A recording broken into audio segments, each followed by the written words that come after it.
Hello, ladies and gentlemen, and welcome back to another Monday night here at Apollo Racing Club. As always, my name is Matt McAdams, going to be bringing you guys the action today, and joining me in the commentaries booth is going to be none other than Tom Castellani. Tom, how you doing tonight? Doing good.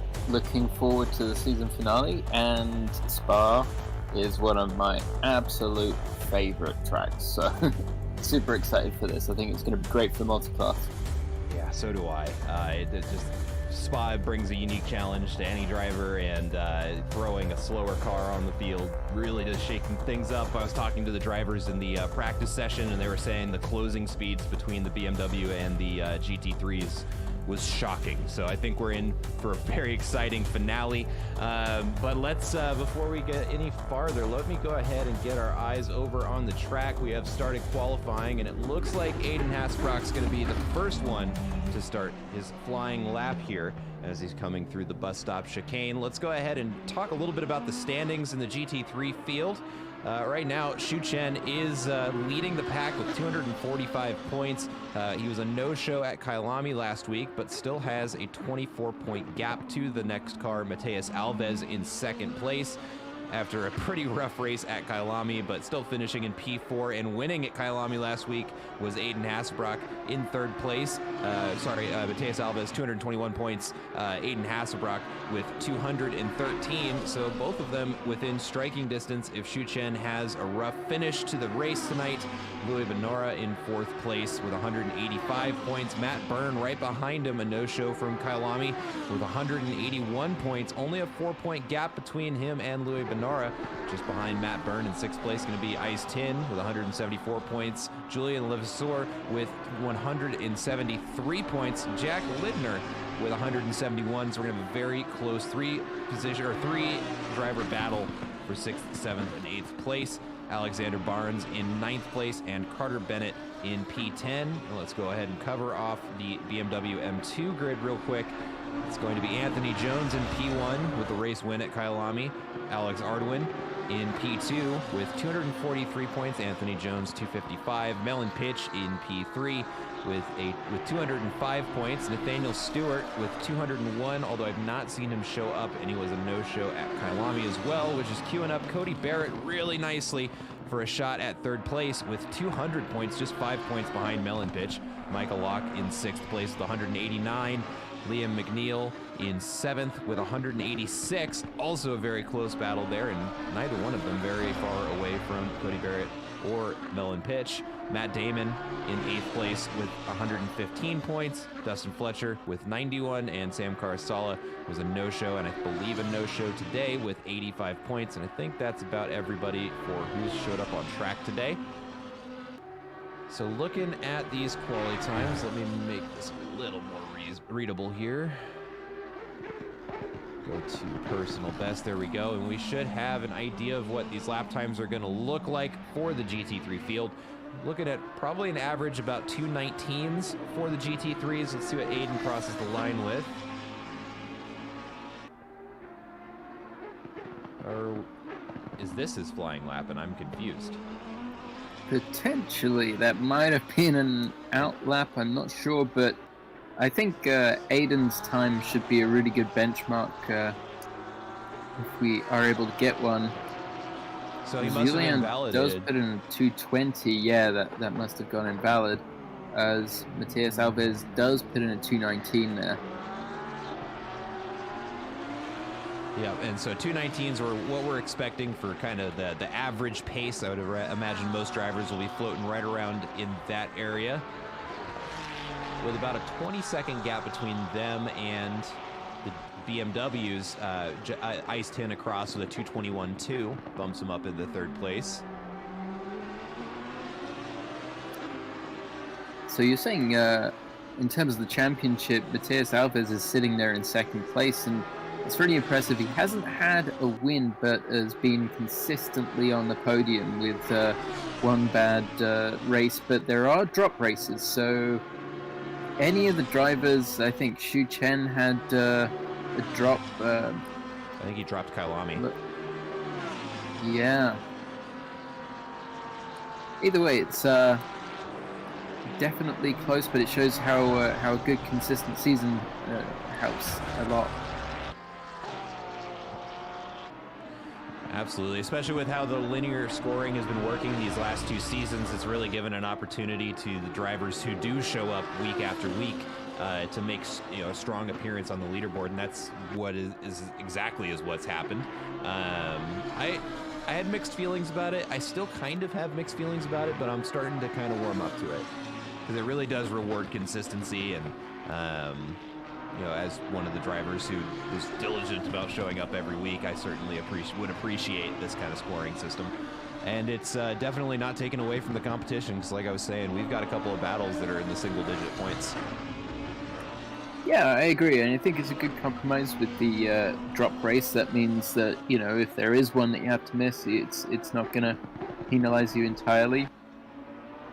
And there's definitely a balance to be struck.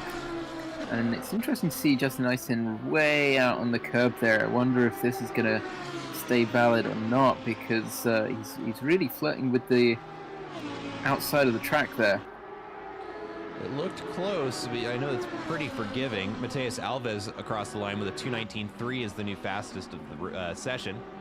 But it does look like it's still valid. Or we get to see Xu Chen snatch his fastest lap there with a 2:21. Or excuse me, no, 2:17.9. I was reading the wrong numbers. That's very, very fast. Again, reminder, Mateus Alves with a 2:19.3. Looks like Eiston does bank that lap, a 2:20.0, going to be his new fastest time. And let me switch this back over to personal best there. So we can see 4 cars in the 2:20s. Looks like Andrew Jaski just about a second behind Louis Benora, but Xu Chen with an absolutely blistering pace. That 2:17.9 is going to be very, very difficult to beat.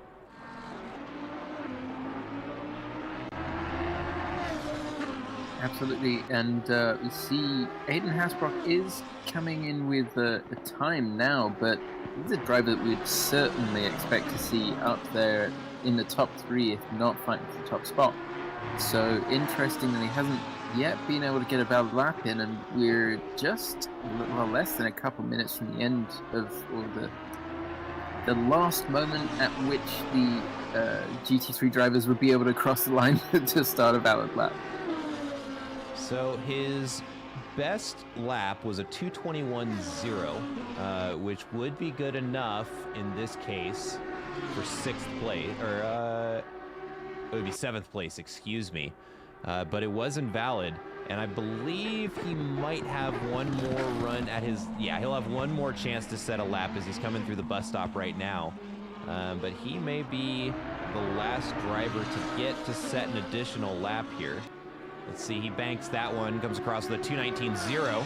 That's good enough for 2nd place, and he'll have another opportunity to run it.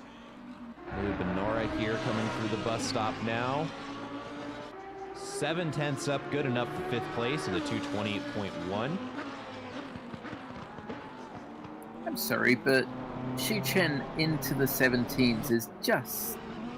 that's silliness. That's ridiculous.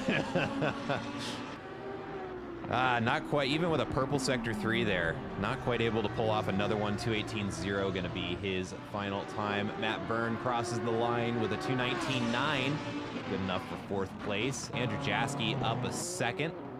Looks like he is continuing his lap. Any moment now, the BMW M2s will be let off the jacks and out onto the track. Jaski hanging on to that 1.1, now 1.3 second through the bus stop. A good exit here is going to be enough for several positions. It looks like he's going to bank it. Leading a little bit of time away, but still 1.1 seconds up. Oh, falls just short, but is going to hang out in 8th place as Jack Lindner crosses just behind him with a 2:22, and that will be 9th place for him. So congratulations to Xu Chen, again, with just an absurdly fast time, a 2:17.9. That is, that's a time. That's a time to qualify on the last race of the season with. But let's take a look over at our BMW teams. Get us there we go. Alex Ardoin looks like he's going to be the first one out. they're still going to be just out on the outlap. And we were talking about in practice, this first flying lap is going to be very, very important to the BMW drivers because they may only get 1 or 2 laps. They're lapping at about 2 minutes and 20 to 2 minutes 24 seconds were the times I was seeing. And that's maybe enough for 2 flying laps, 3 if you're fast. We'll see what the drivers do. Yeah, I wouldn't be surprised if the EM2 is going a bit longer, but obviously they've got to get their outlap in and then squeak in maybe a couple of valid laps. And that's the whole thing. We were talking to some of the drivers during practice, and they were giving it a good go to head up Eau Rouge flat out. And in these cars, it doesn't really seem possible unless you're Anthony Jones, for instance, who managed it once. But I think just keeping the lap valid is going to be the main challenge to start out. It's good to get a banker in. It's going to be essential that they get a banker in because, yeah, those opportunities are going to be very, very limited here. Just see Exia in the chat there saying, let's go Arduin. Alex Arduin is definitely fighting for the top spot in the championship, has been bested pretty much every race by Anthony Jones, but has always been very, very close. Yeah, it certainly gives him a run for his money. He's got those anti-UFO missiles strapped to the front of his car. Also noticed he said that Farmer, who is also in the chat, soloed a 6-hour enduro and won. I think it's a good time to mention we've got one coming up. July 15th. Yes, we do. And it is it is as multi-class as we could make it. It's GT3s, GT4s, Cup cars, and the BMWs, if I'm not mistaken. All going to be racing on the same track for 6 hours. It will be chaos, and I cannot wait. And I'll actually finally get to drive in this one, so I'm looking forward to that. Absolutely, yeah. I would if I could. Unfortunately, I'm going to be on holiday, but yeah, that's July 15th, 10 a.m. PDT, teams 1 to 4, multi-class Spa, 6 hours. Come one, come all the merrier. Stephen Buckley in the chat. Too many Jack and Cokes. That's just there isn't. That's a number that doesn't exist. So.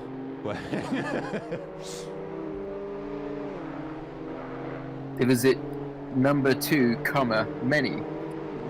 True. No, it is TOO. Oh, starting it back. I understand. Okay.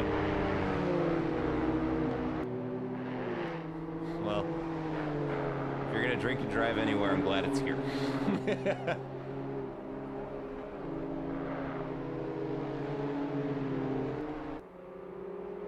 Yeah, I think the sim is the best place to do that. Can confirm, it's very fun.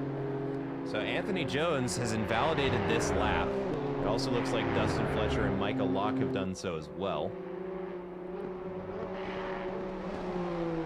So this follow-up flying lap going to be all the more important for them. But Alex Arduin has managed to keep this one valid. He's going to come across the line here in just a moment. And sets the first lap of the session, and it is going to be a 2:41.397. Just to give you guys an idea of the pace differences here.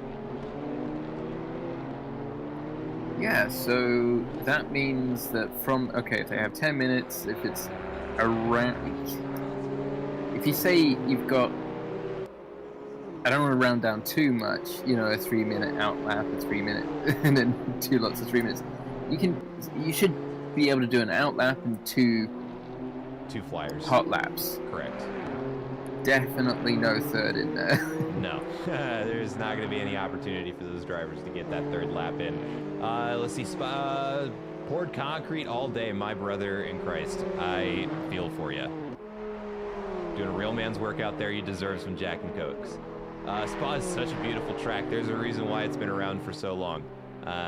Not only just because of the raw amount of history that this track has behind it, but just how it's such a good track. Not even just from a scenery standpoint, but from the layout of the track to everything that's allowed to race on it. It truly is one of the finest examples of a racetrack in the world. And I will stand by that statement every day. 100p, that's a hard agree on that. So Cody pulling off track, it looked like. So I don't know if he hasn't gone back to the pits. Oh, he's moving again. He seems to be exploring the runoff track there, and there we go. He has gone. Okay, so I do wonder whether he made contact with the wall and then discovered that the damage was enough that it wasn't going to be worth him taking another lap. But that means that's it for Cody. It's his qualifying session over. Now, he did get a banker lap in with a 2:43.1, currently sitting in third place. But I'm very curious about Anthony's lap here. It looks like he may get a third flyer in, because this lap is also invalid. Oh, wow. Okay. Oh, hang on, of course, yeah, so no, it is possible to do 3 laps, because all they need to do is cross the line before the time runs out. I did the math wrong, too, yeah. Okay. Yeah. So that's 2 invalid laps. I'm gonna be okay. We're gonna ride on board with Anthony here, because I'm curious if the Madman is gonna go for the no lift or Rouge here, or just lift, no brakes. So I'm gonna be listening to that engine note here.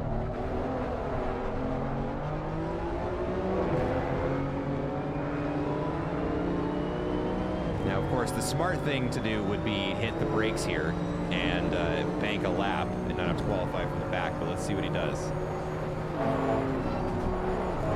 That sounded like a lift to me. Does he stick it? Oh, he got it! Woo! Yeah, good on the exit. Oh my goodness. I think either way, it's going to be a quick lap. You know, he wanted to try and get it flat, because he was saying, like, just down the straight, he was like, 2/10 up, 4/10 up, 6/10 up, because you just gain and gain and gain speed. Yeah, it looked like a rough section for him there. And yeah, we clocked it during practice. He was 6/10 up by the end of the Kemmel Straight, just by not hitting the brakes going up a Rouge. So there is certainly potential to be gained there. This is very, very, very risky. That said, his delta is going to be a little messed up because he hasn't set a valid lap yet. But right now, his fastest is a 2:39.5. Alex Ardoin right now at a 2:41.3.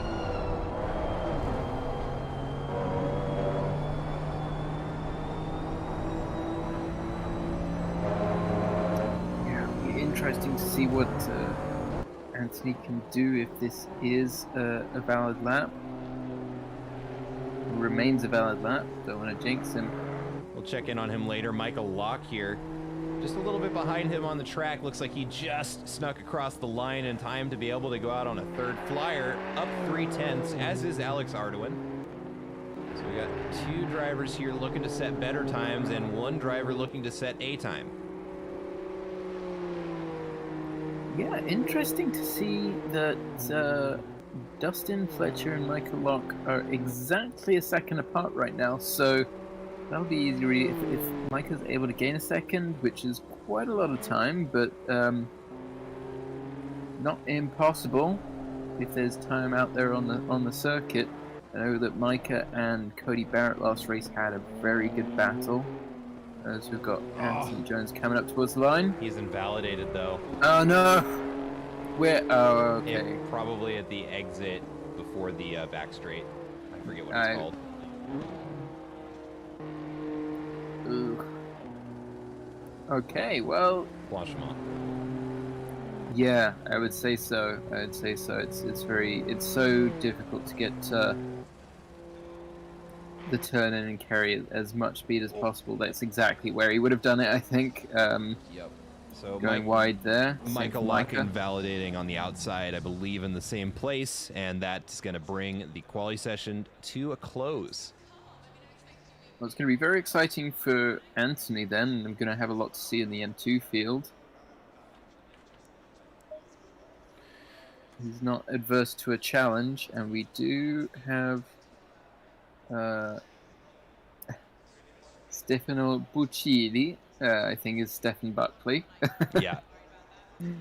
Starting from the back there, as mentioned. Yep, he'll have absolutely no problem getting past them, just so long as he waits until the Camel straight. As long as he doesn't try anything before then, he gets around them on the straight. That's all I'm asking. Yeah.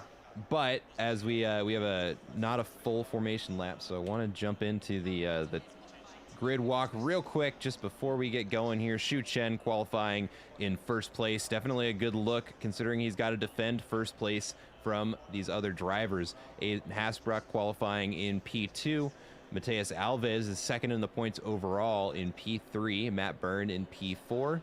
Justin Eistin in P5, Julian Levasseur in P6, Louis Benora in P7, Andrew Jaski in P8, Jack Lidner in P9, and Brian Katz in P10, Jade Russell in P11, Alex Arduin in P1 for the M2 class. In P2, going to be Melon Pitch. Just behind him is going to be Cody Barrett in P3, followed by Dustin Fletcher in P4, Michael Locke in P5, and Anthony Jones in P6, and Stefano Buccilli, I don't know, is going to be in P12 once he's gotten past the M2 field. We can just say Stefano for this one, but yeah, that is Stefan Buckley. Yeah. All right. Get both cameras set up here. Be a lot to watch here at the start of the race with two classes of cars trying to get up a Rouge. We're definitely in for a treat here, and I'm going to open both up to the Helicam just so we don't miss anything. I mean, this is absolutely my favorite part of any race. Yeah, especially this one is just, I mean, you watch them yo-yoing, it's like watching horses getting ready to come out of the cages. Here we go. All right, so it's going to be a blind rush down into a Rouge. Shu Chen's definitely got the better line to start this race than Aiden Hasbrook on the outside. But let's see how they handle it. It looks like a great start for Shu Chen. Gets out in front of Aiden. No problems there, and is going to have a nice clean up run of a Rouge. And Aiden Hasbrook going to lose the back end and spins out onto the track. He's now in the middle, gets collected there. But it looks like Mateus Alves, the M2s making their way up and through. Alex Arduin gets through, no problem. Looks like we've got more yellow flags. That's just those two joining the track and getting back and going again.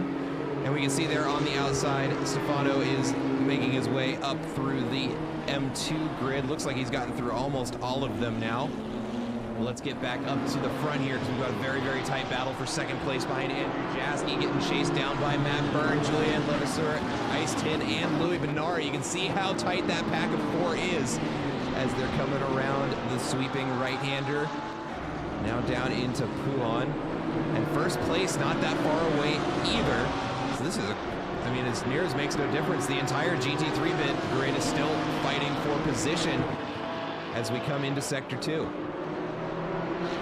Yeah, now that they've dropped into single file, that was a bit of a rough start for Aiden for sure, and I think it was Jack Linder who collected him, but we've got Louis Benora going up the inside of Ice Tin. Looks, but backs out.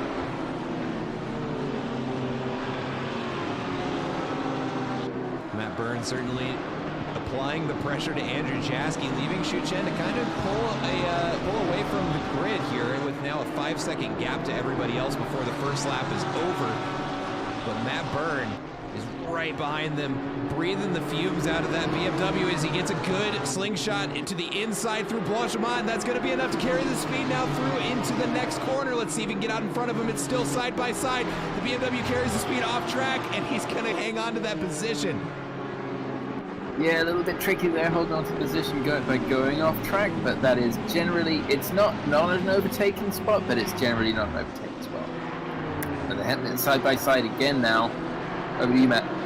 All right, here we come back down into turn 1. It looks like the BMW is going to get a good lunge up the inside. That's going to be the spot to be. It looks like Julian Levasseur going to try and find a way through. As we can see there on the outside, Louis Benora has to go off into the runoff. Gets a little bit unsettled under braking, but it's still going to be a two-car battle as they race side by side, just like at the start of the race, up into Eau Rouge. And it looks like Matt Byrne gets the position. Let's see if he hangs on to it up the hill. The BMW gets a little bit of a slide going on, almost into the side corner of Matt Byrne, but they somehow manage to avoid contact, and that is going to be the move done by Matt Byrne. Oh, they were incredibly close. I think Andrew's going to be looking again up the inside of Matt Byrne now. This battle is not over yet, folks. We can see there Matt Byrne using that inside curbing to lock the tires in and get some extra rotation through the car and carry the extra speed needed to get around him in turn 5, gets the position back. Now Julian Levasseur is going to have a look at it, gives the long way around No Name here, and is going to have to slot back in behind that BMW, and there's slight contact between Louis Benora and Easton. Looks like they get it sorted out, but that is going to pull them away from the pack. And that's going to make it just 2 cars battling against this group. Oh, wow, I just completely lost track of where I was going with that, but here we go. 3rd place and 4th place duking it out. It looks like a good run up the inside for Julian. The BMW is going to perfectly position himself there right in the middle of the track, interrupts the move. There's a tiny bit of Lamborghini on Lamborghini violence, but now Julian again getting a look up the inside of Andrew Jaski. It's been a rough couple of laps for Andrew. It looks like he looked like he had a real good look there, but just tucking into the toe now. As we said, Blanchimont not the ideal overtaking spot, so he's deciding to stick in, and Jaski takes quite a tight line there anyway. So Julian's going to have to hold on, wait until probably the exit of the bus start. Would have thought we'll have to mount an attack on the exit of the source potentially.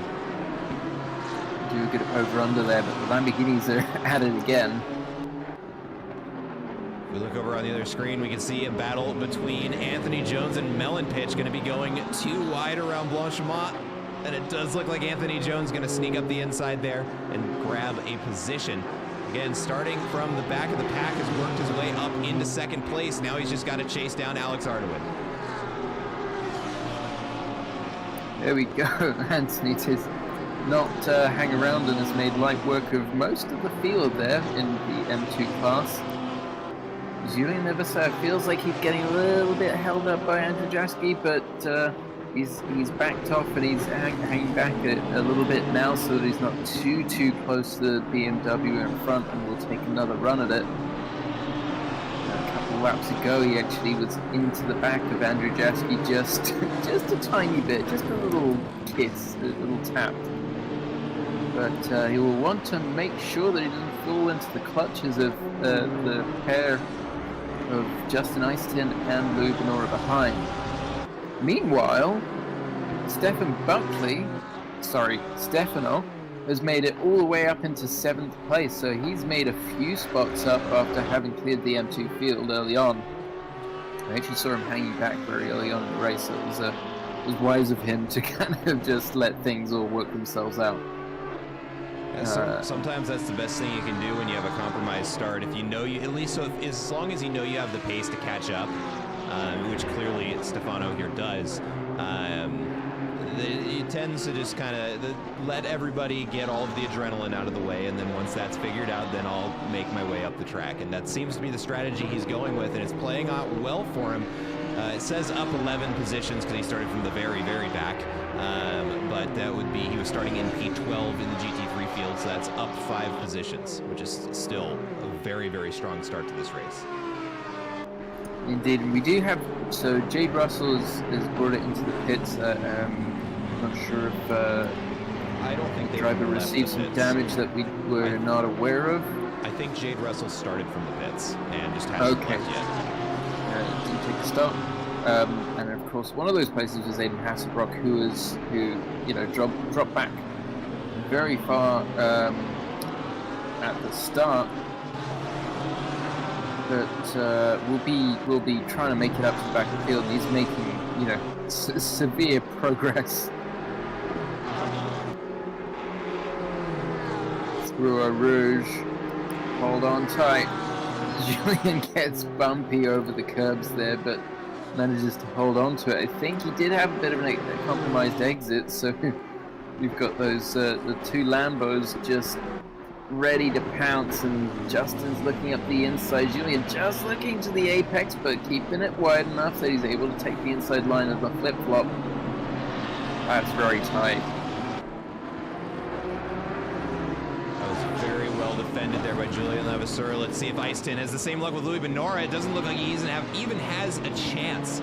Louis is from behind to in front before I could even get the words out. Quite the dive there in No Name. But I mean, as far as dive bomb goes, that was one of the cleaner ones I've seen in a while. Yeah, it's one of the corners that you can kind of do that, because if you stuff it up the inside, there's not a whole lot that someone can do. They just have to hang out on the outside. Because it's such a slow corner. I think it's, well, next to the source, it's probably one of the slower corners on the circuit. But yeah, Eiston was just a little bit compromised, and Louis just did it on the brakes basically, and he's looking to do the same on Julian now. Interesting to see if he can pull it off. If I remember correctly, the Porsche is not as restricted in its top line speed as it used to be, but that Lambo is very, very fast, and he's certainly going to be close enough to be getting the tow from him. Let's see how much that gap closes by the time they get to the bus stop. Now it's already less than a car length. And here we go into the bus stop. He's not quite going to be in striking distance, but he's going to be ready for a very challenging run up a Rouge. Off screen there we see, sorry, real quick, Xu Chen with a 2:18.4 as his new fastest lap of the race. I mean, if he was just into the 17s in quali and that's his race pace, then that's or race best lap, that's pretty impressive. Still faster than any other qualifying lap. So wow. Yeah, so I mean, we can pretty much say at this point Xu is kind of romping away with it, but of course it is possible and can be quite easy to get throw-throughs here, particularly late in the race. If you're flirting with track limits or any potentially penalties into the pit lane are a potential. Obviously we don't wish that on anybody, but it must be noted it's a very long pit lane, so as tends to happen. Oh, we've got a big dive down the inside that was a missed braking marker is what it was. I don't think he was trying to do something there. I think he just outbraked himself, and unfortunately Julian is what he hit. Indeed, yeah, very unfortunate. Those two drivers had a bit of contact towards the end of the last race, but it was unintentional on both counts. I think they just happened to be on the same spot. They've clearly got the very similar pace that they're on the same part of track at the same time. But yeah, not fun to see them come together. Yep, and we'll see now what he does to close down that gap to Ice Tin. It does look like Ice Tin was able to get around in the midst of that. Yeah, so the upshot is that Ice Tin has dropped back. Well, not dropped back, but you know, obviously taking those positions. He's not too far off the back of Andrzejewski, so just a couple seconds ahead of him. If he can lock in and put in a few good laps, he could make it onto the back of Andrew, because all three drivers kind of had the pace, but as they were squabbling, it broke them away from third place. So everyone's going to regroup. I think obviously Julian came off the worst there.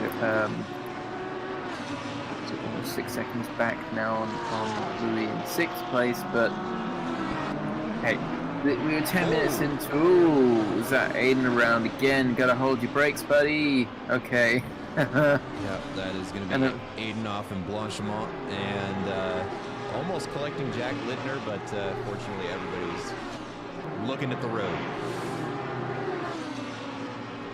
to tow back to pit there as well for Aiden. So he's going to struggle to be putting up a challenge for second place in the championship from there. But, yeah, just a very rough race for Aiden today. Yeah, and that may be his race over. We'll see if he leaves the pits, especially after having a lap 1 incident, just losing the back through a rouge, and now having to go back to repair damage again. We'll see if he gets back out on track. Certainly going to be rooting for him. They can get the car fixed up. Absolutely. So looking at the gap from Alex Arduin down to Anthony Jones, it's been pretty stable. We've got a yellow flag on Brian Katz, and again, okay, he made a very good rejoin there. He was slowed up and keeping out on the car coming up behind. So that looks like a bit of an overshoot on the chicane there. Yep, man, I just noticed from the up top cameras, but this Ferrari's seen better days from Jack Linder. He's drifting it around there. I wonder if that's still damage that he's carrying from the initial incident on lap 1, or if there's been something happening during the race since then. Not sure. But that car is beat to hell. Yeah. Yeah, looking very, very rough looking Ferrari.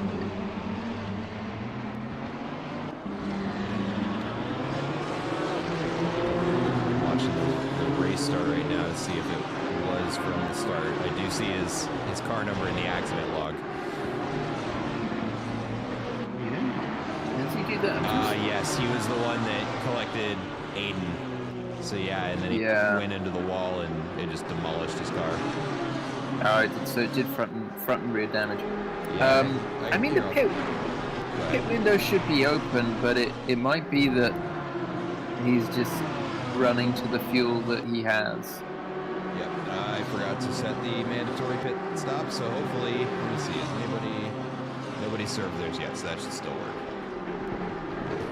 Ice Tin looking at Andrew Jaski. He sees third place right where that BMW is, and he's trying to find a way out in front of it. Had a good look at it through the exit of the Kemmel Straight there, but not quite able to sneak that Lamborghini through. And now Louis Venora has caught up to make this 3-car battle for second or third place.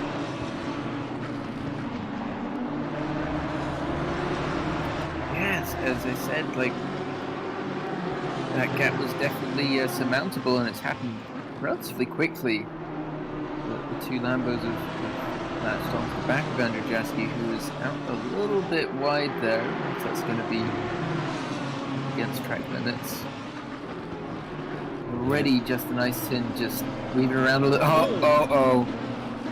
What is that? That is light rain. Okay. They said there was like a 30% chance, and well, the dice have not rolled in favor of the drivers today. Yeah, we forgot the weather forecast portion of it, so this is really going to shake things up, and that actually might help some of the drivers who have had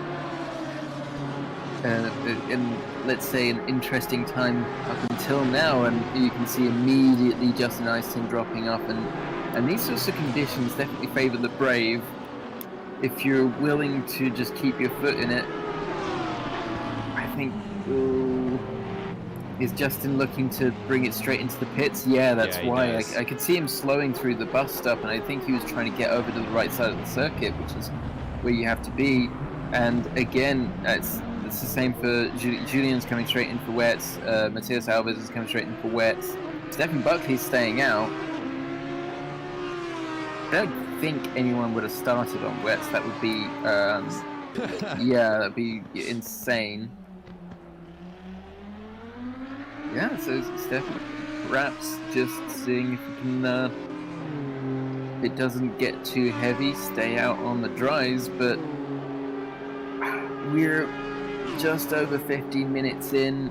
This is a really difficult call in terms of strategy as to what to do and what might happen. We've got Cody Barrett off track there, just fighting with the conditions. I don't know. Have any of the none of the M2s have come in. Not one. So you got some of the GT3s getting back out on track now, and everyone's going to be looking at their times to see and try and figure out whether they want to switch or not, or maybe they'll just pick a strategy and stick to it. Whoa, big slide there from, I believe that was Cody Barrett. Oh, we can see a big slide from Dustin Fletcher and the BMW in front of him. Yeah, and we had a tank trying to find a way through. Okay, everything's happening at once. So the GT3 field en masse are catching the M2s now. We've got Stefan Buckley around. That looks like he approached the pool. No. He is, he's coming down into Puan now. Right, yeah. So one of the fast right-handers there, I guess, got looped around. It seems... Okay, so Iceton has taken his mandatory stop now. Some of those drivers were in the pit for a long time. I just have to wonder... You got to remember I guess how that's just long the amount of time it takes. Yeah, it probably just takes a real long time. We do have an update from from one of the drivers here, Alves here. Unlucky, got rear suspension damage from the start. Let's see the pace now with the car fixed. Well, car fixed, and hopefully with tires that are matching to the road conditions, you have some good luck out there. And we're starting to see the BMWs come in now as we see Cody Barrett, Dustin Fletcher, and Michael Locke all come in. Yeah, it'd be interesting to know the pit times there between Julien, Iceton, and who else was it? Sorry, and Alves. I can tell you what they were. Yeah, because I don't know if Julien would have been repairing a bit of damage as well. The rain just looks like it's getting heavier. So it was 33 seconds for Iceton. Ooh, and Julien has a big spin. And that's with the wets on. Hopefully he kept it out of the wall. Looks like it. Yeah. I think that was, exit a no-name, typical on the gas, off the curb, boom. Yep. So back to the pit times. So it was 75 seconds driving time for Iceton, 33 seconds on the jacks, 75.3 seconds for Julien with 35.3 seconds on the jacks, and Mateus Alves, 74.3 seconds of driving with 66.3 seconds on the jacks. So wow. An extra 30 seconds to repair that suspension damage. Yeah, so, because I'm pretty sure Iceton wouldn't have had, as we see Andrew Jaschke just drifting wide and Lubinor gets past, but that Lambo's just switching all over the place. And now position back, but he's going to be right there to defend it. Ooh, and that's going to be Andrew Jaschke getting the spot back. Goes the long way around and gets it. Yeah, impressive, but you can tell Lou's really struggling with the handling of the car. Neither of these drivers have come in, so they're basically driving around on slick tires on a wet track. And Louis getting really sideways. I think they're kind of getting used to how the cars feel in these conditions. Oh, too tight. Manages to back out there, I think. Not the best place to overtake, even in ideal conditions with the right tires. Got the first of the M2s coming out of the pits there. Cody Barrett, Dustin Fletcher, and Michael Locke are all out. Alex Arduin is in. Shu Chen and Matt Byrne are into the pits. Let's see, that's Louis Benora and Andrew Jaschke into the pits. We see Stefano is coming around. Look, yeah, that's after Blanchemont coming into the bus stop. He'll be coming in to switch tires. We'll see if he repairs the damage. Jack Linder will definitely be coming in to fix some damage. Yeah, you would think so. So with all the leaders in, I don't imagine there'll be much shake-up between them in the pits, other than potentially Andrew Jaschke and Lou Venora. Of course, they were very close, so I have to take that back. But I'd be interested to see if the undercut has worked for any of the drivers that did pit a lap or two earlier. Yeah, no, we'll be watching those lap times for sure. Let's see who else. Jack Lidner does come in. So right now, Melon Pitch, the only M2 to have not pit yet. The resident rain god himself might have come out on wets. Who knows?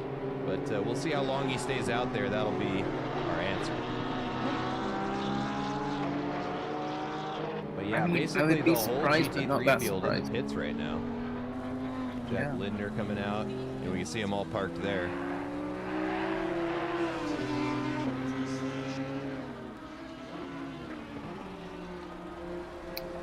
Yellow for Shuchen, I think, is That's just him coming displays as he's leaving the pits. Yeah, so nothing to worry about there.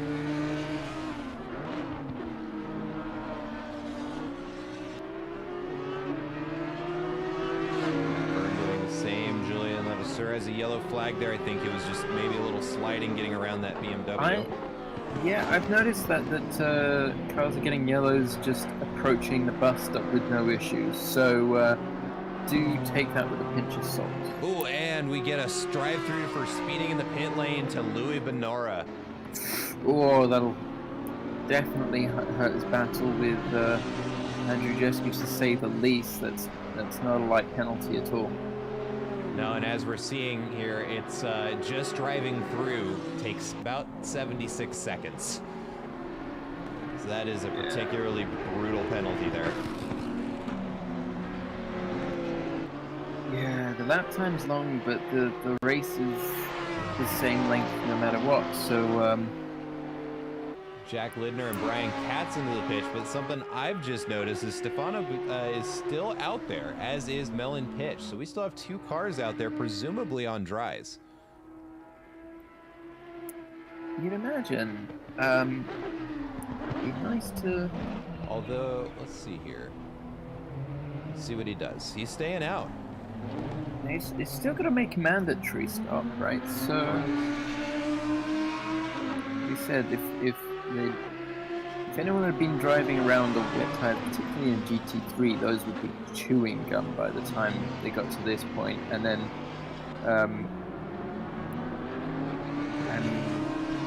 yeah, they would cool off, but it doesn't help you a whole lot. Got a yellow for Brian Katz. Yeah, it's leaving the pits. Okay. Yeah, the yellows are going to be a little weird because we just switched to wet and the pace is going to drop off. It's going to think people are yellow flagged all over the place because they're slowing down. Oh yeah. It'll round out though. Yeah, see all the white flags, just people going around corners. Yeah. Which I guess that just highlights exactly how much slower the track gets in these conditions. Totally, yeah. Let's take a look at the weather here. One moment. Let's see what it's saying. All right, oh my goodness, that's probably a part of the challenge, is it hasn't gone full wet yet. It still says the track is just damp, which sometimes is harder to drive in.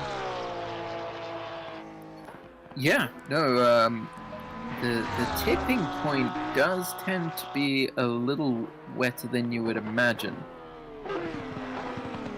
Now, I mean, it's so hard to gauge, you know. Julian's coming in again. I just wonder what that's for. He doesn't have a penalty. Maybe he went out on dries accidentally. That would really not be good. And that might also explain his spin shortly after heading back out on track. But if that were the case, I mean, either way, his race is going to suffer a lot. So that's a real shame for Julian. Oh, there is an actual yellow flag for Brian Katz. Yeah. And that is the exit before Blanchimont. So yeah, but on the hill there, easy to do in these conditions. That curbing is like glass. Yeah, that's it, and it's particularly in the Porsche, all the engine weight back there, the rear just wants to overtake the front. And you saw that on display there with the Lamborghini for Easton. They're getting a little bit loose when he tried to get some power down out on the turf there, and it just was fighting him the whole time he was trying to do it. Benora serves his pit stop, or his drive-through penalty, excuse me.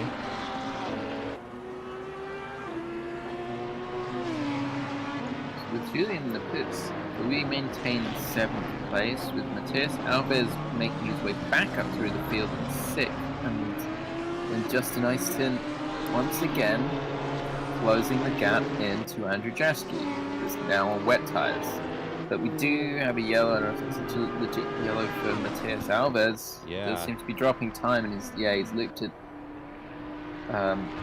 actually a little bit further down from the exit of No Name than you would usually do. I wonder if he just couldn't get it pulled back on track and ended up sort of on the grass there, but he had, that is some damage on the front end of that thing. No, I think he bounced back across the track. Oh no!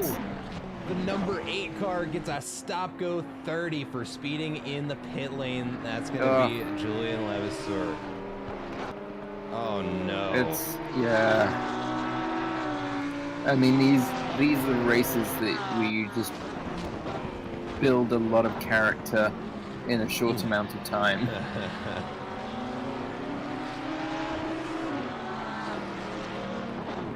Well, Jack Lidner has caught up to Brian Katz for position, duking it out for 8th place. Nolan Pitch still out on the wets, or out on his first set of tires, as is Stefano. They had to have started on wets, right? Yeah, I mean, what are the times looking like? So Melon Pitch just did a 251. Anthony Jones did that's not a good comparison. Let's see. Cody Barrett and Dustin Fletcher both did 252, so he's on pace. Okay, so Looking at Stefano, let's see, his last was a 236. Let's see, we've got a 241 from Matthias Alves, a 231 from Andrew Jaschke, a 230 flat from Ice Tin. So he's a little further off pace. I just want to mention on screen, Jack Lindner and Brian Katz getting incredibly close to one another. I believe they may even have made contact just entering Blanchemont there. Looking up at the wrong monitor. I'm going to pull us away from this, though, because it seems that Ice Tin has caught back up to Andrew Jaschke. And another note, Alex Arduin is closing the gap in on Anthony Jones. He's now inside of 2 seconds. Beg your pardon. So Anthony made his way back up past Alex Arduin when?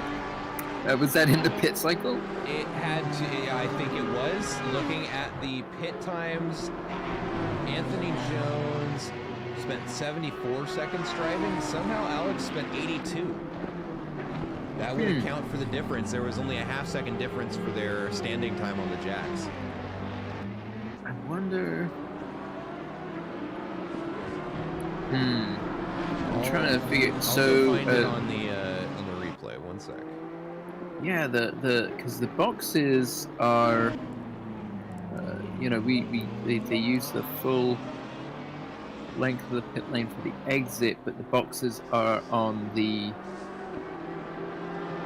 F1 grid side. Or no, are they down the hill? No, they're down the hill, aren't they? Yeah. It's the endurance pit lane. Garages. Correct, yeah. So on the side facing Rouge and Radeon. Unless he got lost power at the hairpin or something.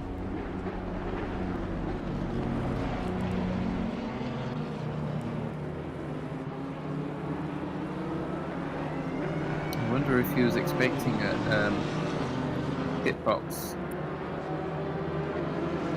You would think you'd know where it is, yeah, because you start from there. Just come back to these two in just a moment here. Shu Chen's caught up to Stefano here. Yeah, Anthony Jones was ahead of him, or behind him going into the pits, but leaves in front of him. Yeah, so, but now Alex is within a second of Anthony again, so pace-wise they're still very closely matched, and Alex does seem to be pulling in that gap. Stefano doesn't fight Shuchena at all there, really. He knows he's still going to take a mandatory pit stop, and Shu is just ridiculously fast. Brian Katz getting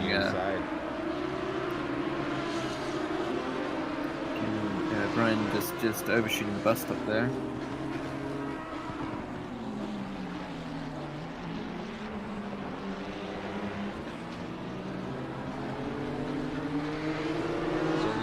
Last laps, Alex Ardoin does a 2:45.1, Anthony Jones is 2:46.7.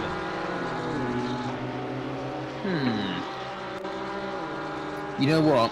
I think I don't know what you saw in the replay, but I wonder if Alex was cruising down pit lane trying to figure out his big slide. Yeah.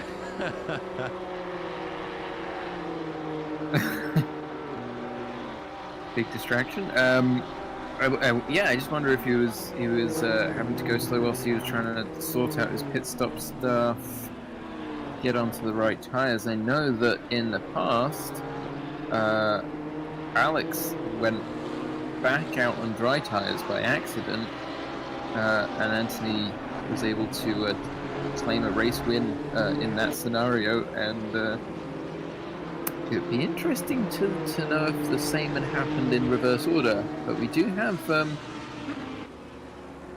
quite a close battle between Dustin Fletcher and Cody Barrett, but we've also got the Ferrari of Jack Linder on the inside, who does very well to hold it onto the grass there for a while. Oh, we've got cars coming left and right here. The Lamborghini of... I can't even tell, is that Shuchen? I think it is. Yeah. And then Michael Lock just behind them.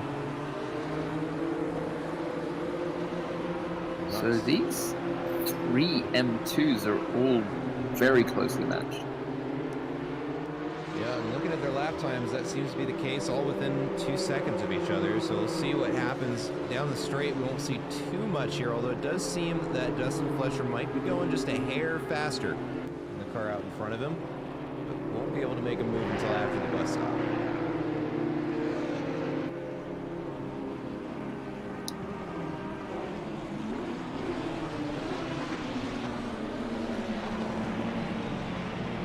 So there's the Audi of Stefan Buckley, and Brian Katz is right behind him. It looks like Julian Lavasseur is starting to make his way through the field as he just now gets around Alex Ardoin. And this is going to get crowded. Those GT3s are going to be thinking they have to get in front of these M2s before Rouge, or they're not going to know how to take the corner. Being hesitant, I think we might be 4 wide soon, certainly 3 wide. And that definitely has to hang back a little bit. He's going to have to follow in between the 2 M2s and does very well to do so. Dustin off track, I think, just trying to anticipate what's going to happen next. But we've also got the other Lamborghini of Matt Byrne coming up, and that's going to be for position right now on track, despite the fact that Stefano hasn't taken his pit stop. It he looks does like he let Matt through on the outside. Yep. Another yellow flag from Matias Alves, but I think we're okay. I'm not sure. Yeah, I think we're fine. Aside from that extra damage he picked up, we're fine. Yeah, and it could be that it's just that the car is not driving at... In the wet, he's slower than he would be, plus the damage, and it's messing with the deltas. But he is actually coming into pit again now, so I guess the damage is too much for him to carry through to the end of the race. Oh, and Brian Katz is off track on the inside of Puon.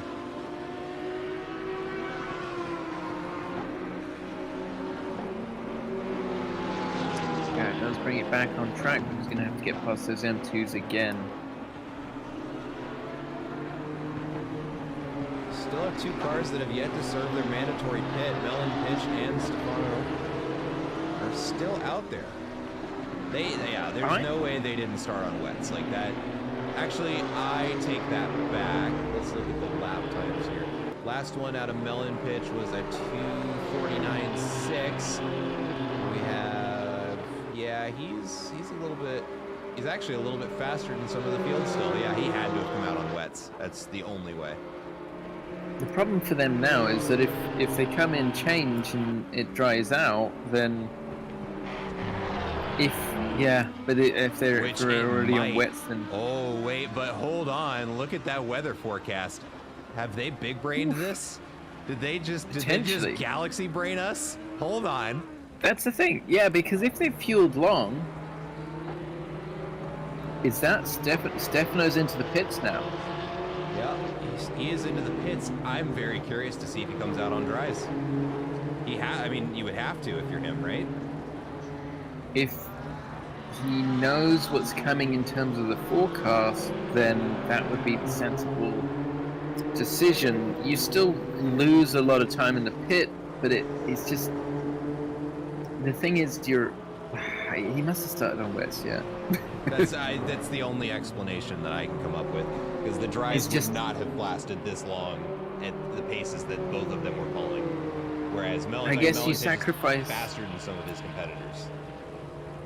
Totally, they'd have had to have sacrificed a bit of pace at the beginning of the race, and then been on pace through this middle stint in the rain, and then will be faster in the dry whilst everyone else is either driving on gummy wet tires or trying to decide whether to bring it in for dries. But 20 minutes is plenty for the track to dry out if it does start to. Matías Alves just coming back out with a nicely repaired Ferrari. I'm interested to see if he has paid attention and noticed the weather. He also had an opportunity to get on dries. And looking at his pit time, I don't think he had 65 seconds of damage. He very well may have just gone on to dry tires. Ooh, yellow flag for Andrew Jaski. Well, that hands Eist in third place as Jaski is struggling to get it pointed back around. Yeah, just the exit of No Name. Lost the back end. Ooh, and Jack Lindner looks like he is spun off into the wall. I'm going to get that replay because that's a very dangerous spot of the track to be coming away from that wall. Let's take a look here. Surprising, but I would imagine something on the outside of Radion just spinning him back across the track.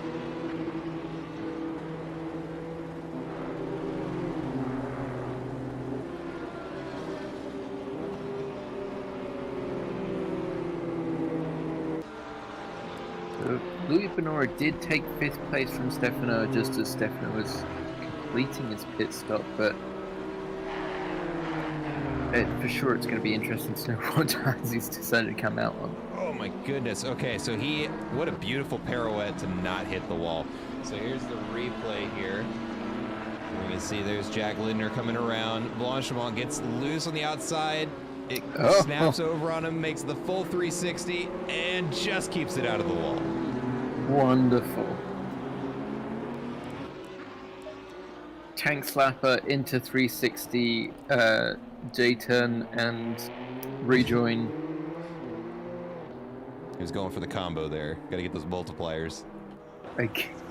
He gets 410 points from the judges. All right, so Melon Pitch still out on those tires. Welcome back to the chat, Exia. So yeah, he's still out there, and just as a comparison to the lap time here, Dustin Fletcher, a consistent competitor to him, is only 8/10 faster. Yeah, so here's the thing. If Stefano was planning to go on to dries, it hasn't dried out yet, but it could be that he was limited on fuel and that just forced his hands. So then he had probably to decide whether to go onto wets again or onto dries and try and tough it out. Pitch, however, is canny. I think he would have. He's in the pits now, but I think Pitch would have known that it was changeable conditions and planned for this. Just fuel as much as possible so that you can make your pit stop as late as is necessary, I guess. Well, and right now that's looking like it may have been the genius big brain play here, because I'm going to take another look at the weather on my other screen. It's supposed to stop raining in the next 5 minutes. And in fact, it looks like it may have just stopped raining. It did. All right. So if Melon Pitch is in there telling his crew to put dry tires on right now, that man has never felt smarter in his life. Yeah, and I mean, already you can see there's there is some spray, but it's not masses. Water is no longer coming out of the sky. That's the important thing. The real challenge the drivers are going to be up against is that there's only 16 cars on the track, and it's a very long, very big track, and it not being a particularly warm day today, it may not dry out as much as some of the drivers would want. We'll see. But I think we're going to have problems for both ideas here, where the slicks, it's not going to, I don't think it's going to dry up quite enough to where they're going to have a distinct advantage, but at the same time, the wets are just going to be burning up because there's going to be no water on the field to keep them cool. And I think everybody's just going to have a bad time regardless of who's on what tire. I agree. Ooh, Ice Tin is into the pits, though. He might be thinking of going to dry tires. I don't think he has any penalties. No, there are no penalties in the field right now. You're losing a lot of time for a late play. I mean, you said 75 or so seconds to drive through the pit lane. A little bit of time. Change, yeah, you'd have to be, with 60 minutes remaining, they'd be doing... Okay, maybe 7... Nah. You've got 6 or so laps, but you'd have to be gaining so much time at that point to justify the second pit stop. That's why, having it as your only pit stop onto dries would be good, but to be making another stop just for that. Julien Levasseur is coming in as well. I think at this point he sees that any gamble is worth it.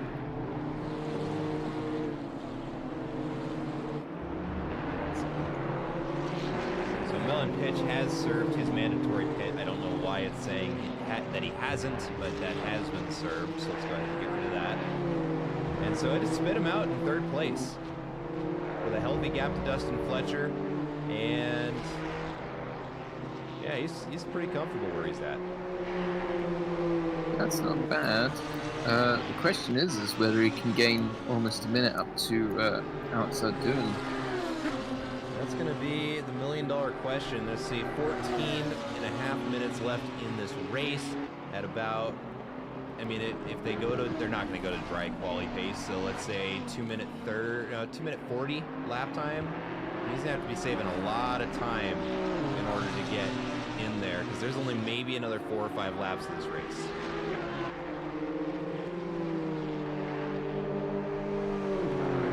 We'll see. It's a 54 second gap now. Jack Lidner is in, as is Julien Levasseur. Yeah,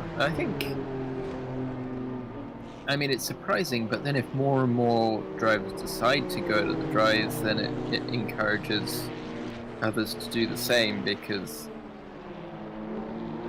the penalty isn't as great, and then you're on the right tire. And that's the other thing, is that driving around on the wrong tire can quickly lead to a spin, and then you lose a whole wad of time. Yeah, it's an important balance you have to strike between those two, because not only is it just an increased risk of spinning if you're out on the wrong tire, it feels horrible. It's not fun being on the wrong tire, either being on a dry when you should be on a wet, or being in a wet tire when you should be on a slick. It just is horrible. It will be all the more incentive for those drivers who just want to get out of the misery, deal with the time loss, and enjoy the rest of your race. I remember during our BMW season, running wet tires in the drive for maybe 15 minutes. It felt like an age at Bathurst. And I mean, if the upshot was that the car actually gained a lot of rotation, which for me was quite nice. But other than that, pretty wild beast to handle around such a circuit. Man, especially at Bathurst, that must have been a bloodbath. Although, okay, one thing I had to point out is we can start to see some dry spots of the track. It is definitely drying up. And big spin there for Dustin. Well, not a spin. He catches the slide from Dustin's Fletcher, and that's going to let Cody Barrett through after that several lap-long battle. These two have consistently been on the same part of the track throughout the race. Melon pitch watch. It said he's 35 seconds back, but that's from Julien Levasseur, so we've got to take that plus the 15 seconds.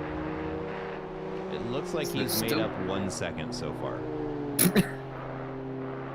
I mean, that could very quickly start coming down, and if it's not just the fact that he's going to be fast, you know, the other drivers we do have just nice in around on screen. So Xu Chen going by him. Yeah, he remains in 6th place, but he will be somewhere off the back of Stefano, who, considering he started at the very back, Stefan might have done pretty well off of this. He's sitting in 5th place. That's not at all bad. No, it's 7 positions gained, at least for his class, since the start of the race. That is definitely something he can hang his season on and be proud of. A strong, strong, strong performance. Totally. And to be honest, pit strategy may have been a part of it. Yeah. And yeah, I mean, when you start far down, you've got nothing to lose really, and gives sometimes the opportunity to take a little bit of a risk. I think Dustin Fletcher will be looking to get back onto the rear end of Cody Barrett again, and this battle will continue going. Julien just getting very, very close to the back of I'm going to say class leader, but it's not 2nd place. Alex Arduin in the M2 field. It's been a very rough race for Julien, but he is still out there. He's still lapping and gaining some experience. Yeah, and he'll be scoring points as a result, and that's going to move him up the board. It's as simple as that. Yeah. The track really having dried out now. Those early pitters are going to be feeling real rough right now. If they came in because they saw it raining, and they're going to have to finish this race on some very tired and very abused wet weather tires. Indeed. So I would say, looking at the standings now, Cody Barrett would stand to gain 4th place.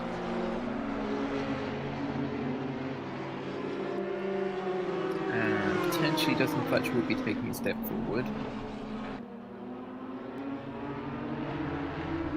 In the GT3, Mateus Alves is still out there. He'll be gaining points. Aiden will potentially drop back behind Louis Benora, depending on how many points are there. Aiden has had 2 wins this season, so that has bolstered his championship, and it too much math. I think Aiden will hold 3rd place.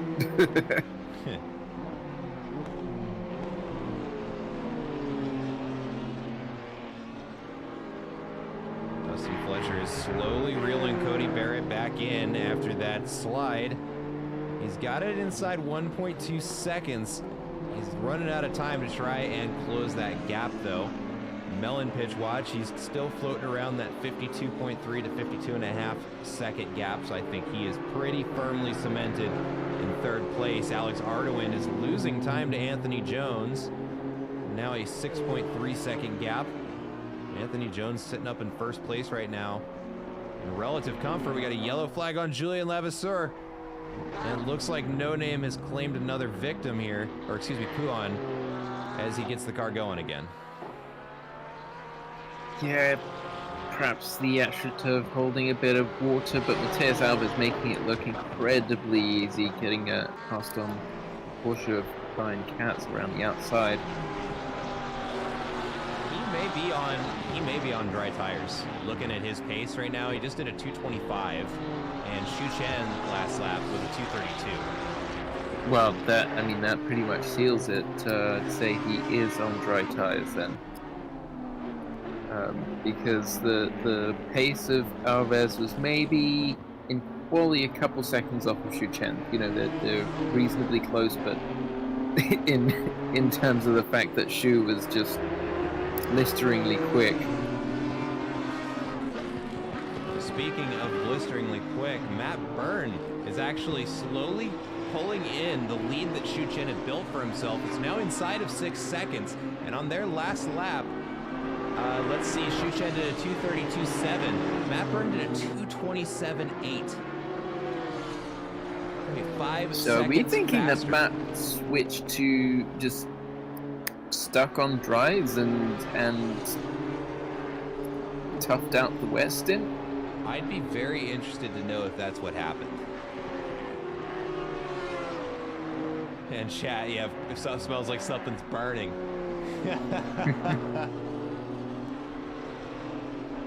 Well, let me look on the track map. Yeah, I mean, they're both on the same stretch. Matt Byrne can definitely see Xu Chen on a straight right now. So he's going to get around the BMW. That's 22, Micah Locke. And that was the only... There's 2 more cars between... No, there are no more cars between him and Xu Chen now. Now he's just got to catch up, and he's doing so fairly rapidly. Already has gained a second since when we started talking about it. I mean, with 5 minutes remaining, after all the talk of Melon Pitch having big-brained it, I think Matt Byrne has come and blindsided us, let's say. Yeah, he very well have, I mean, either he made a pit that we didn't see, and didn't get counted, which is not likely, or he was out on slicks that entire time. Yeah, I had mentioned that it was kind of in that gray zone of damp but not actually wet, and you can kind of make both tires work. That he may have been out on slicks. I think so. I think that's the only possible explanation.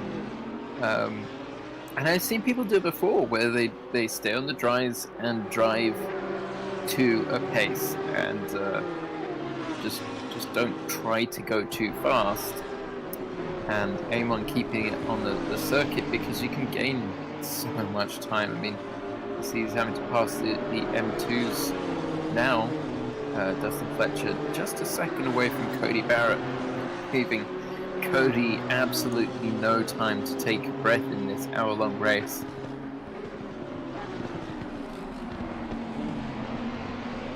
Or actually, here, let's do it this way instead.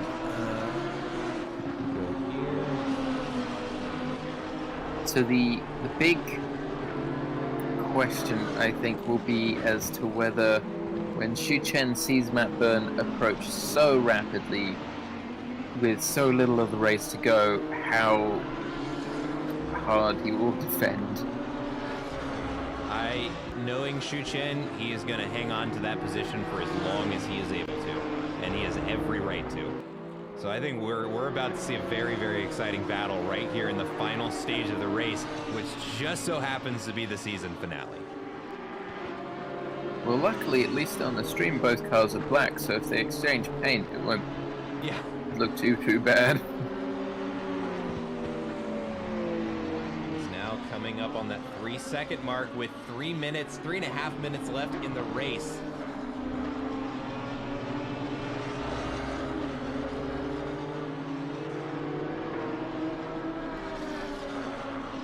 Just keeping an an eye on this gap between Cody and Dustin.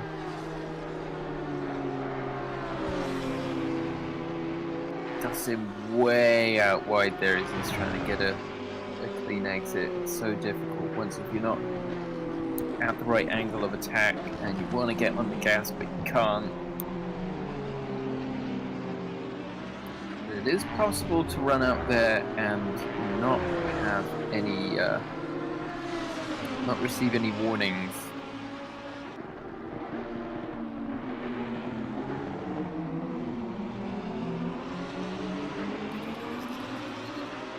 Okay, that's the pit window. Another battle for position that's going to start developing here pretty soon. Does look like Jack Lidner is caught up to Brian Katz. And Jack was one of the late hitters, so Jack has taken another pit stop. The Flash is going for Katz there. He just absolutely powers by. That's another example of dry tires on wet. Just a second back from Shu Chen to Matt Byrne now. And Stephen Buckley as well, I think must be on dries now, as we were debating back and forth, because he's rapidly approaching Louis Benora, but on screen is the big one for first place.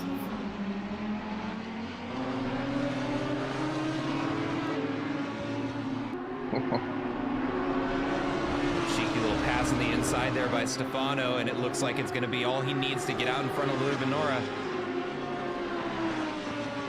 Yeah, he's got the gas pinned there, and there's no problem pulling by. Louis, we know he's tenacious, he's going to try and look back, but Stefan does have the move made. His car's nice and shiny, it's been all repaired, and it's got dry tires on, so that's exactly where you want to be right now at this stage of the race. And just look at how much faster he's able to get out of the corners. That's the thing, it's basically, for Shu, it's going to be very hard to defend against Matt Byrne, because you can cover up the line on corner entry, but if they've got that much more pace on corner exit, where do you go without blocking? 35 seconds remaining. I don't know, are we going to get another lap in? Yeah, we will definitely get another lap. They're right now 2 minutes and 10 seconds into their current lap. Right. They will cross the line, yeah. Well, we're on for an incredible final lap. Matt Byrne versus Shu Chen, dry tires versus wet tires on a dry-ish track. Oh, at this point it's dry.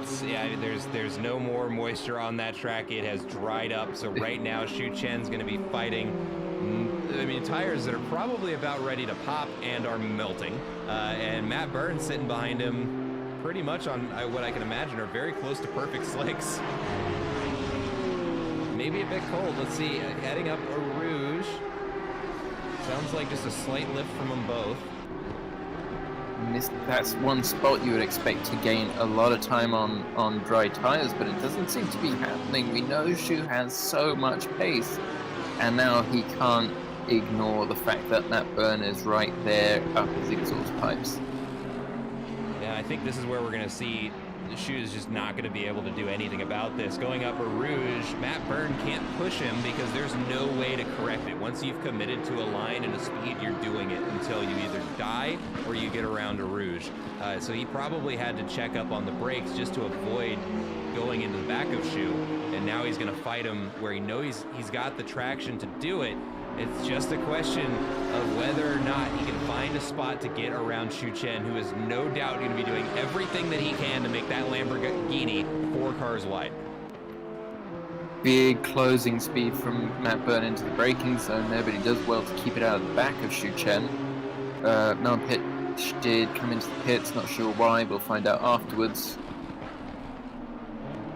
I'm absolutely astounded that Shu has been able to hold Matt off. Maybe he drove slowly for those few laps to try and keep the temperature down. I don't know, that's just speculation.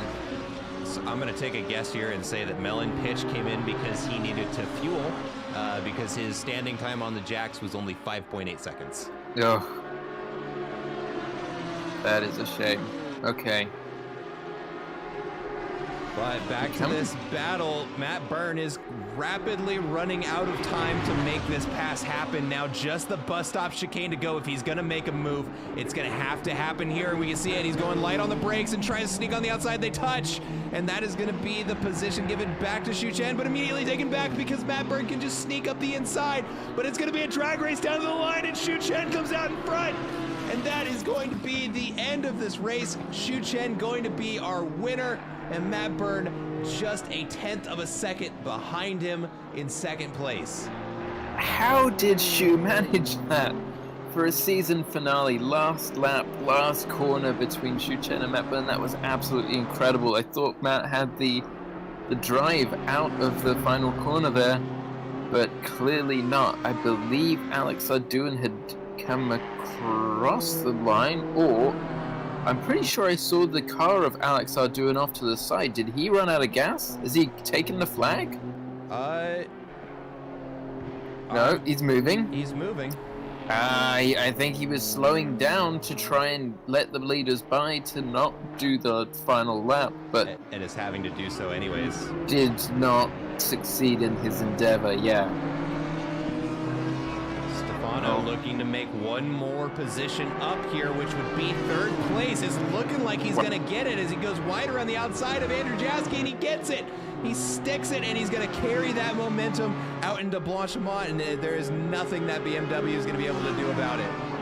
One more position there, and it looks like Ice Tin's going to do the same thing to Louis Benora. All happening here on the last lap. Who says changeable conditions aren't fun? They are. They're very fun. So, Matthias Alves, Jack Lindner, I would imagine Brian Katz and Julian Levasseur have taken the flag. Well, no, Katz is going to be coming up in the next lap.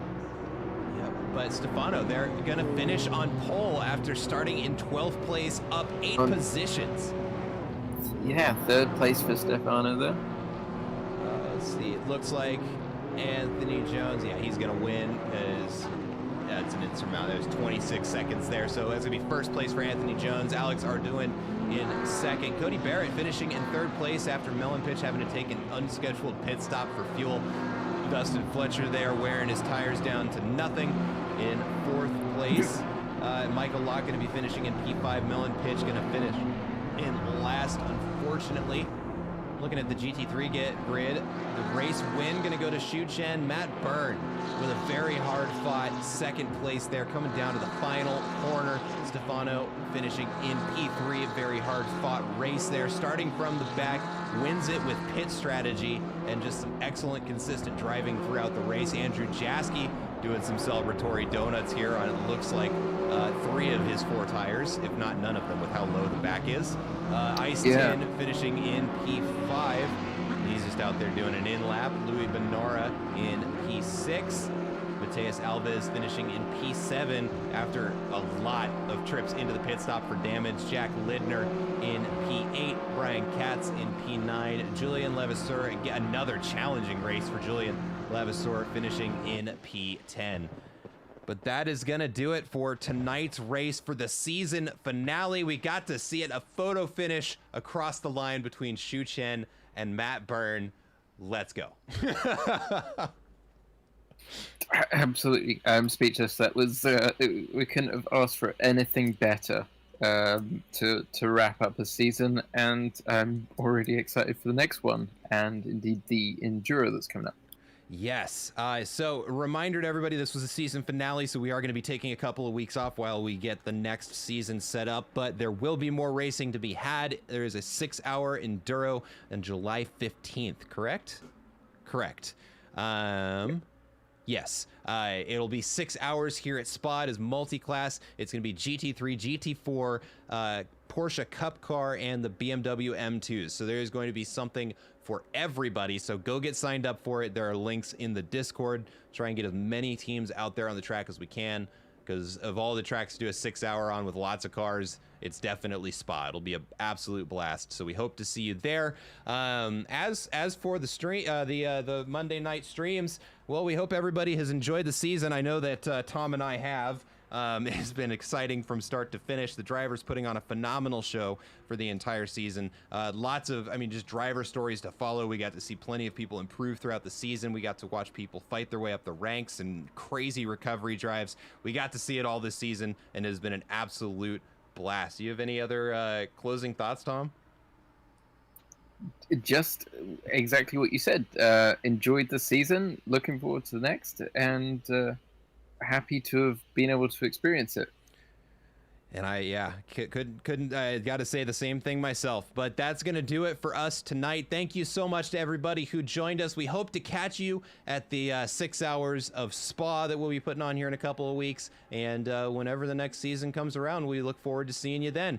As always, my name is Matt McAdams. Joining me was Tom Castellani. We both hope you enjoyed the season, and we hope to see you for the next one. Everybody enjoy the rest of your evening.